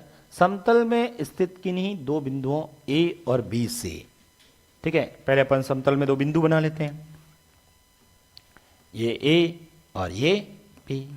समतल में स्थित किन्हीं दो बिंदुओं ए और बी से केवल और केवल एक सरल रेखा, यदि मुझे एक सरल रेखा खींचनी होती तो मैं स्ट्रेट लाइन तो सिर्फ एक ही खींच सकता हूं, इससे होते हुए, ठीक है। और कोई लाइन बना सकते क्या? सरल सीधी रेखा तो एक, लेकिन जबकि अनंत वक्र रेखाएं खींची जाए, ठीक है। ऐसी टेढ़ी मेढ़ी रेखाएं तो आप बहुत सारी खींच सकते हैं, जैसे आपने ये बना लिया, ठीक है, इस तरह से ये एक लाइन खींच दी। और क्या बना सकते हैं? एक ऐसे बना दिया आपने, ठीक है, इस तरह से और भी बहुत सारी लाइनें खींच सकते हैं, बना दीजिए।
लिख दिया ये।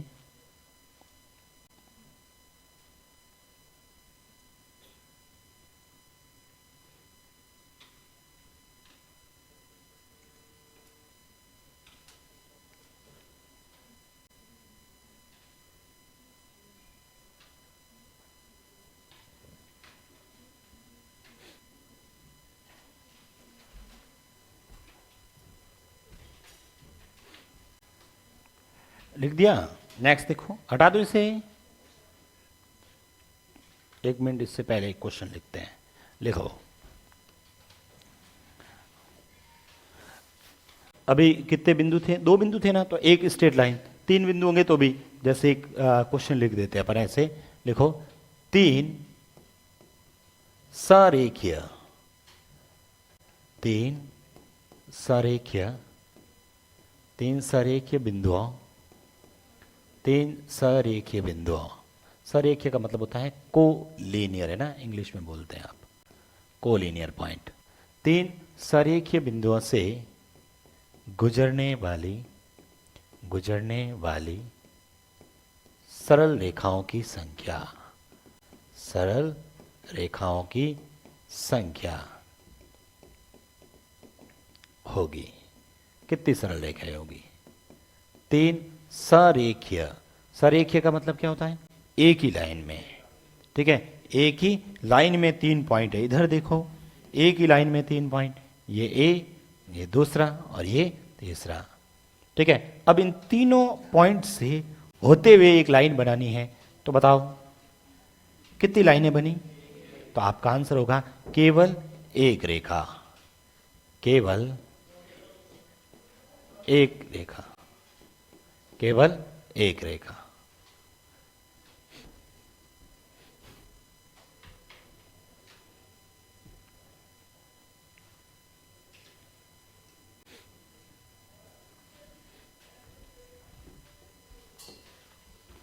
फिर से लिखो, तीन असरेखीय, तीन असरेखीय, जिसे बोलते हैं आप नॉन कोलिनियर, है ना।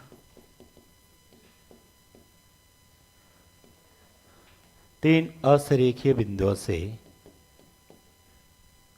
तीन असरेखीय बिंदुओं से गुजरने वाली सरल रेखाओं की संख्या,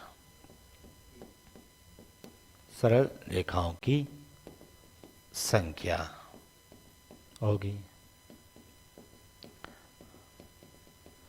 तीन असरेखीय बिंदुओं से गुजरने वाली सरल रेखाओं की संख्या होगी।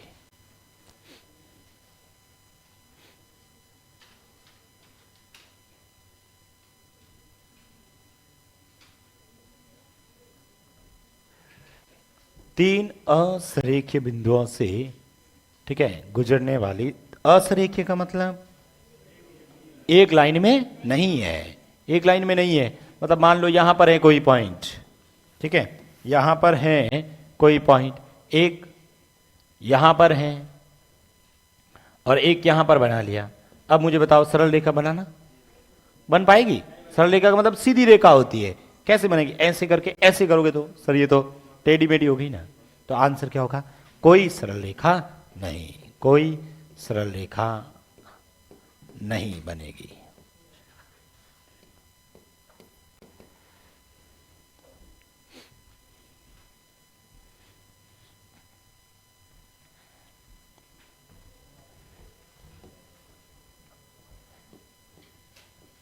तीन असरेखीय,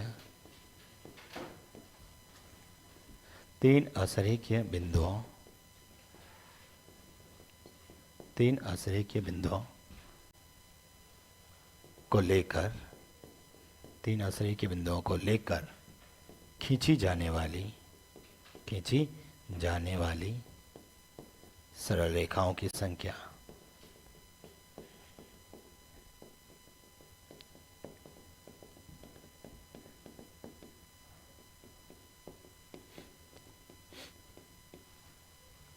तीन असरेखीय बिंदुओं को लेकर खींची जाने वाली सरल रेखाओं की संख्या।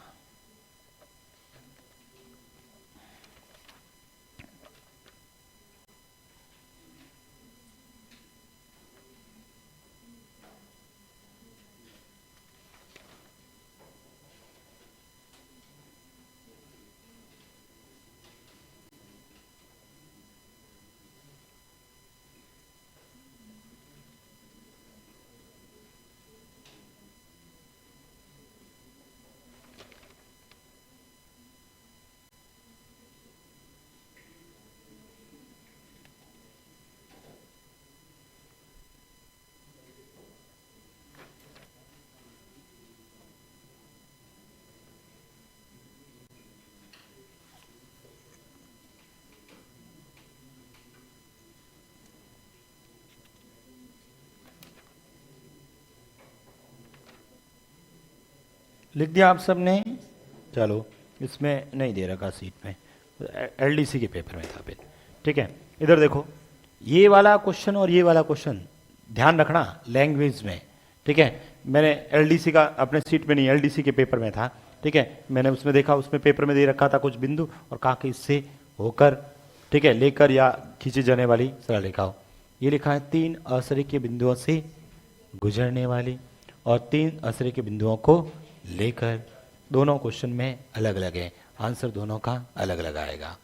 ये कह रहा है भाई 3 असरेखीय बिंदु है, 3 असरेखीय बिंदु ले लेते हैं, एक, दूसरा और ये तीसरा। अब है ना, ये जो 3 पॉइंट लिए गए हैं, यहां पर एक, ये दूसरा और ये तीसरा। अब ये कह रहा 3 बिंदुओं को लेकर, ठीक है, इन 3 बिंदुओं को लेकर अपने को सरल रेखा, तो सर 3 बिंदु चाहिए, अपने को 2 ही चाहिए वैसे सरल रेखा बनाने के लिए। तो बताओ, एक ये लाइन बनेगी कि नहीं बनेगी? एक, ये 2 और ये 3। तो बताओ आंसर कितना आया? 3। आंसर कितना लिखोगे? 3।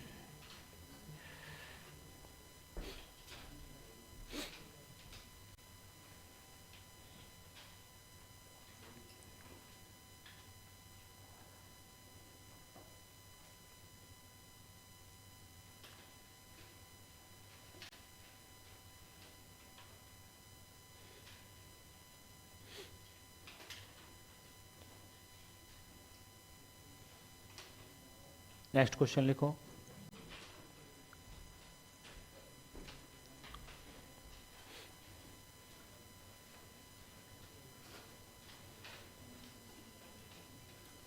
लिख दिया, हटा दो इसे। लिख दिया रमेश। यदि, अगला प्रश्न, यदि 4 असरेखीय, पूरा प्रश्न सेम ही है इसलिए पूरा नहीं लिख रहा हूं, शॉर्ट में लिख रहा हूं, मैं लिख रहा हूं वैसा आप भी लिख दीजिए एक बार।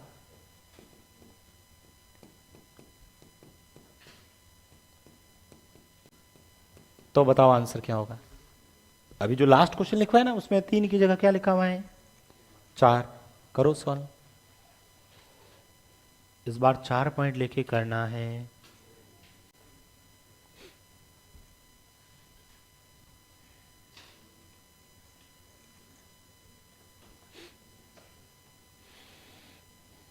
चार पॉइंट लीजिए और उससे बना के देखो।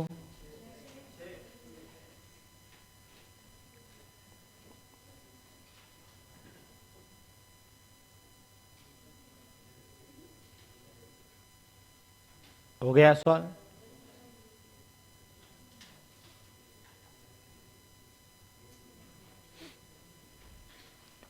चार असरेखीय बिंदु है ना सर, 4 असरेखीय बिंदु है।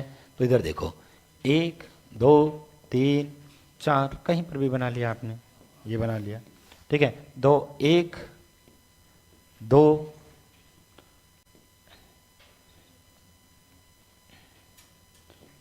इधर लिख, ये पॉइंट इधर है ना, मान लेना रमेश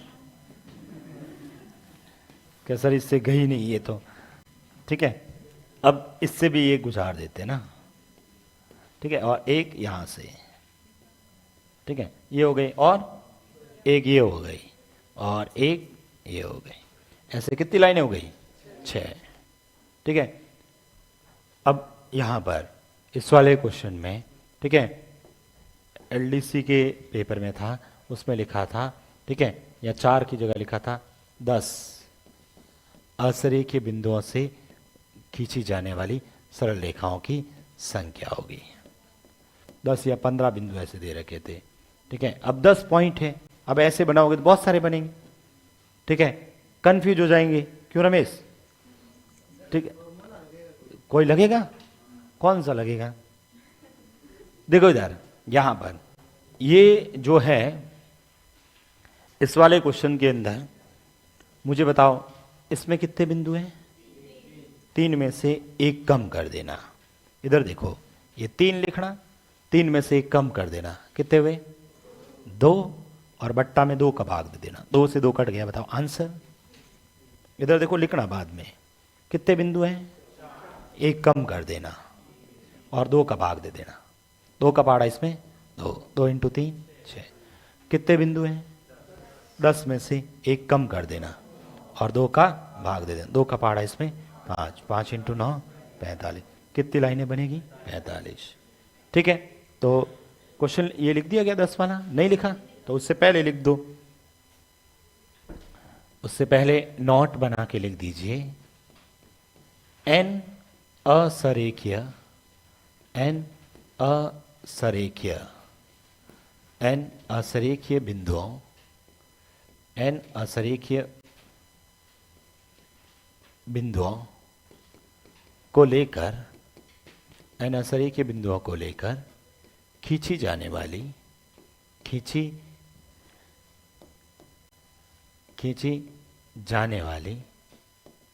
जाने वाली सरल रेखाओं की संख्या, खींची जाने वाली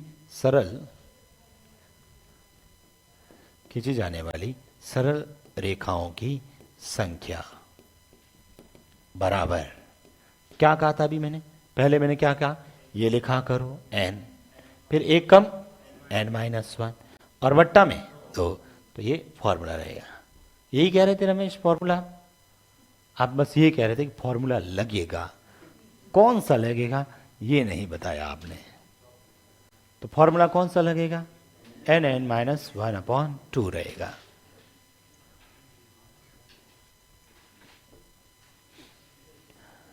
लिख दिया ही तो उस क्वेश्चन का आंसर अब तो हो जाएगा। तो वो क्वेश्चन लिख दीजिए शॉर्ट में मैंने जैसे लिखा है। हटा दो इसे, ये लिख दो 10 असरेखीय बिंदु हो तो।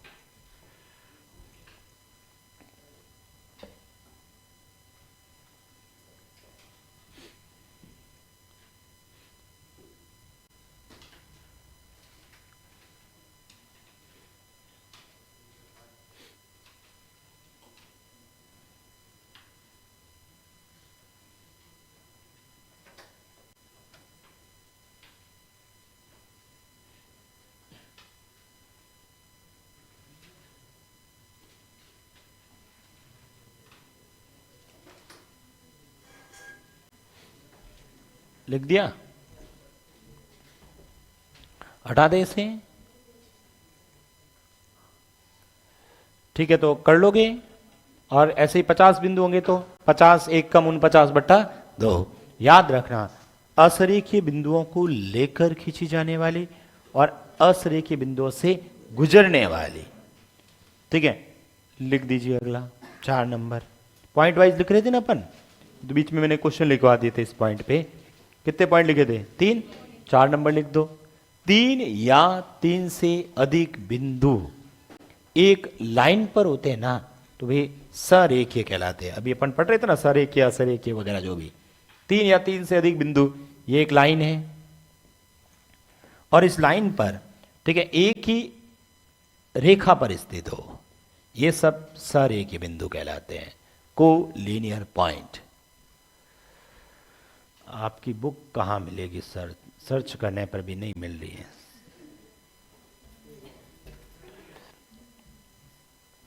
सभी बुक स्टोर पर मिलेगी और उत्कर्ष ऐप के अंदर बुकशाला ऐप है, उस वहाँ से भी आप ऑर्डर कर सकते हैं।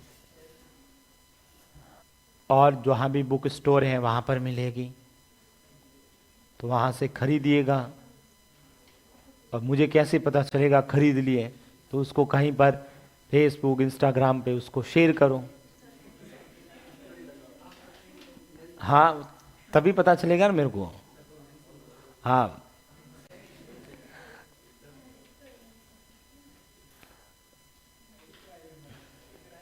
किस नाम से है? मेरे नाम से ही है। बुक किस नाम से? उत्कर्ष ऑल एग्जाम रिव्यू है बुक का नाम। उसका लेखक कौन है? अब मैं हूं लेखक इसका। लिख दिया आप सबने? ये क्या करोगे? ये लिख दिया आपने?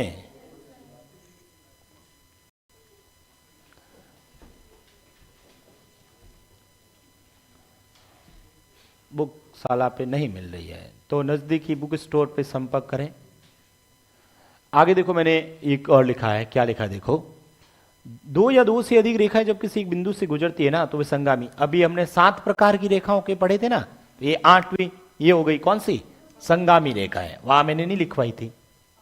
ठीक है, टाइप्स ऑफ लाइंस पढ़े थे ना अभी, तो उसमें एक 7 प्रकार पढ़े थे और उसमें हाँ मैडम कह रहे हैं हाँ हाँ सर, इसका मतलब ये जबरदस्ती हमें हाँ मत बुलाओ सर। ठीक है, मान लिया कि हाँ पढ़ लिया सर, आप बार बार क्या पूछ रहे हो। नहीं ये कह रहे इधर से। ठीक है, संगामी रेखा आपने भी कहा था, तो आप भी दोषी हैं। तो संगामी रेखाएं, जब दो या दो से अधिक रेखाएं जब किसी एक बिंदु से गुजरती हैं तो वे कौन सी रेखा कहलाती हैं, संगामी रेखाएं कहलाती है। और जिस बिंदु पे भी मिलती है उन्हें संगामी बिंदु कहते हैं। कैसे, दो या दो से अधिक रेखा जब किस बिंदु से गुजरती है, जैसे बिंदु है यहां से हमने ऐसे, ठीक है, ये इस तरह से, ये सब संगामी रेखा कहलाते हैं। और ये जो पॉइंट है ना, इसको क्या बोलते हैं, संगामी बिंदु बोलते हैं, संगामी बिंदु।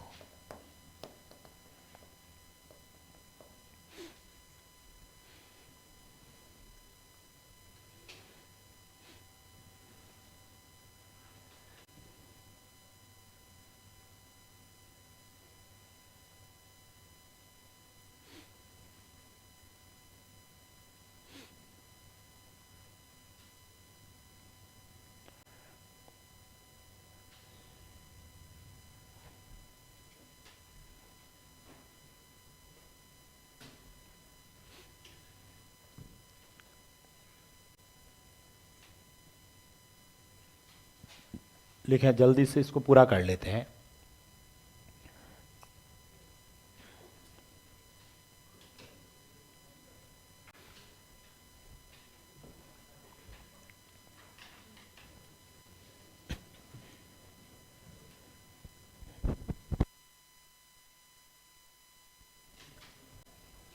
लिख दिया ये। तो याद रखना, संगामी रेखा का मतलब होता है सर, दो या दो से अधिक रेखाएं जब किसी एक बिंदु से गुजरती हैं तो वो सभी रेखाएं संगामी रेखाएं कहलाती हैं। और जिस बिंदु पे वो मिलती हैं उसे संगामी बिंदु कहते हैं। ठीक है, एक दो पॉइंट और होंगे वो भी लिख देती है।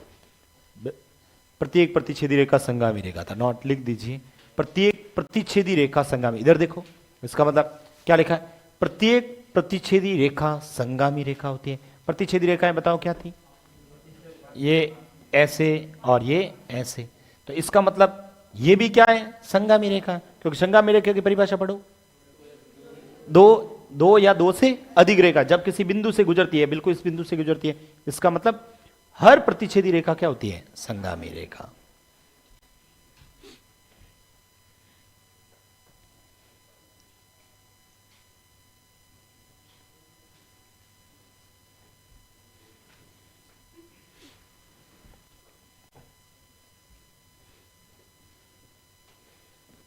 लिख दिया ये।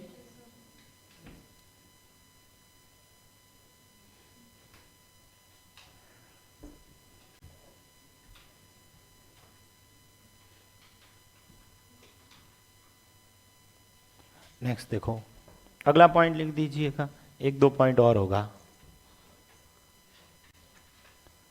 ठीक है, 2 पॉइंट और है, लिख दीजिए 2 पॉइंट।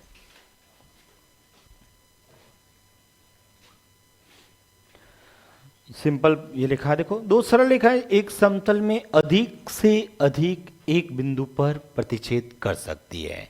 दो सरल रेखाएं है ना, ठीक है भाई, ये एक सरल, दो सरल रेखाएं समतल में, ये एक सरल रेखा ये लो और ये एक सरल रेखा है, बताओ कितने बिंदु पे काटी, एक से ज्यादा काट ही नहीं सकती। यही बात मैंने लिखी है। ठीक है, ये कोई क्वेश्चन नहीं आते, बस बेसिक चीजें हैं, 9th की किताब में ये सब दे रखे थे, मैंने उसको पॉइंट वाइज लिख दिए, जितने भी पॉइंट लिखे हुए थे उन लाइन को।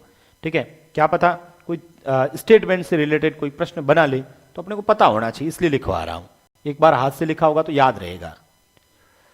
अगला क्या लिखा है, दो वक्र रेखाएं एक समतल में अनंत बिंदुओं पर काट सकती है। वक्र रेखा टेढ़ी मेढ़ी होती है, कहीं पर भी काट सकता है।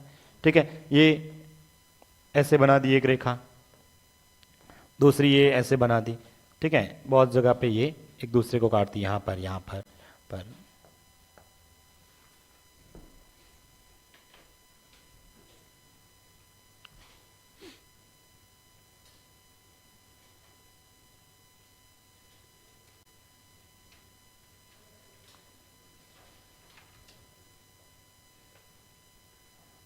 फ्लिपकार्ट पे, सॉरी फ्लिपकार्ट पे नहीं है, 500 पेज की किताब नहीं है, 248 समथिंग पेज हैं, 252 है, 252 पेज की किताब है।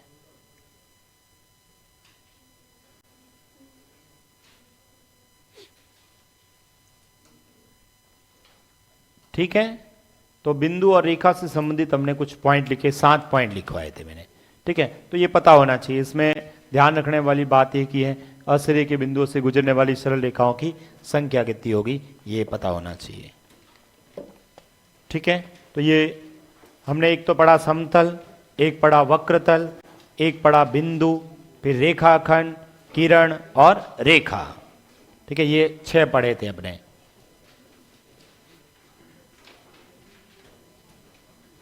ओके, बाकी अपन कल डिस्कस करेंगे। 11:15 तक ही है, मैं 10:45 सोच के आया था।